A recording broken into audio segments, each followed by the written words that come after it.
Hi అండి, అందరికీ నమస్కారం. మీ వీణా ర్యాండ్ ఫుడ్స్కి స్వాగతం. ఈరోజు రెసిపీ మెంతిపప్పు అండి. ఈ మెంతిపప్పు ఎంత టేస్టీగా ఉంటుందంటే ఒకసారి ట్రై చేసి చూడండి, మీరే చెప్తారు అంత బాగుందని. దీనికి ముందుగా ఒక కుక్కర్ని తీసేసుకొని స్టవ్ మీద పెట్టేసేసుకోండి. ఒక 4 స్పూన్లు ఆయిల్ వేసి ఆవాలు, మినపప్పు, జీలకర్ర వేసేసుకోండి. మినపప్పు లేకపోయినా పర్లేదండి, ఆవాలు, జీలకర్ర వేసుకొని చిన్నగా తరిగిన ఉల్లిపాయలు, ఒక ఉల్లిపాయ వేసేసుకోండి. వేసి దూరగా వేయించేసేసుకోండి. తర్వాత ఒక 4 ఎండుమిర్చి వేసానండి. మీరు కారం తగ్గట్టుగా మీకు ఇంకా కొంచెం స్పైసీ కావాలంటే మీరు ఎండుమిర్చి వేసేసుకోండి. వేసేసుకొని కాస్త కరివేపాకు కూడా వేసేసుకొని ఒక 2 స్పూన్లు మెంతులు వేసేసుకొని వేయించేసేసుకోవాలండి.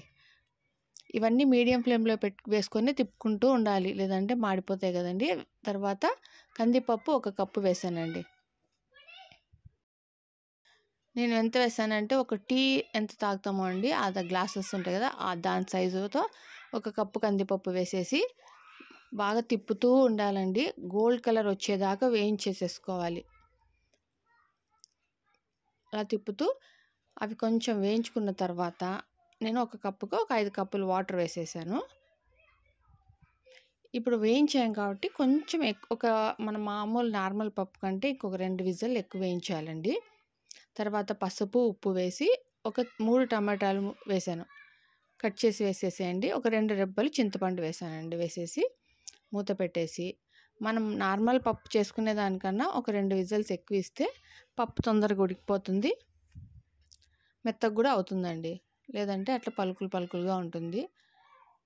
కొంచెం వేయించాము కాబట్టి కొంచెం ఎక్కువసేపు ఉడకబెట్టుకోవాల్సి వస్తుంది. సో దించేసేసుకొని ఎనుపుకోవడమే అండి. చూడండి, కొంచెం నీళ్ళు తక్కువైనాయి అనుకోండి, కొంచెం హాట్ వాటర్ వేసేసుకొని కలుపుకోండి. ఒకవేళ ఎక్కువ ఉన్నాయి అనుకోండి, స్టవ్ మీద పెట్టేసి కాస్త ఉడకబెట్టేస్తారంటే మూత లేకుండా కరెక్ట్గా నీళ్ళు సరిపోతాయి. సో పప్పు ఎనిపేసేసుకోండి అండి. ఇది నార్మల్గా కొంచెం వేసుకొని తిన చాలా బాగుంటుంది. ఒకసారి తప్పకుండా ట్రై చేసి లైక్ చేసి కమెంట్ చేయండి. Bye bye.